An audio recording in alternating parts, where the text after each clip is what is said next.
Hello, everyone. My quote for the day is, "Sunlight is the best disinfectant." As many of you are aware, the SEC just issued Item 402V, some new executive compensation disclosures to go in the proxy. Most important in these disclosures is compensation actually paid. And the big challenge about compensation actually paid is valuing employee equity. First off, compensation actually paid is not that new of a thing. It is a form of realizable pay. And this calculation of realizable pay takes the end of year realizable pay, subtracts off the beginning of year realizable pay to calculate an incremental compensation actually paid each year, and add that to realized pay each year.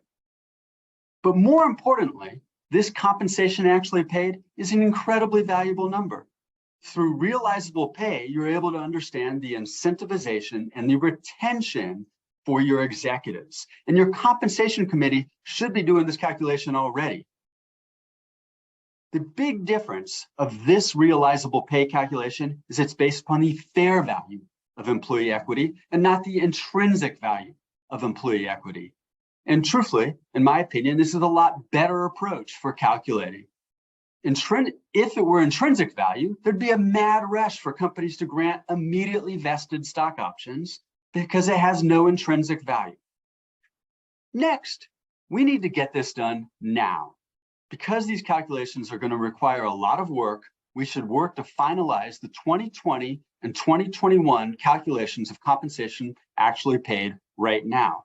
Once we're done with getting those, we can start to visualize and start to create the narrative for this new disclosure. Lastly, this new sunlight on executive compensation, I'm guessing will create some new changes in long-term incentive design. I'm hopeful that we will start to get more employee stock options, one of the purest forms of pay for performance. Thank you, everybody.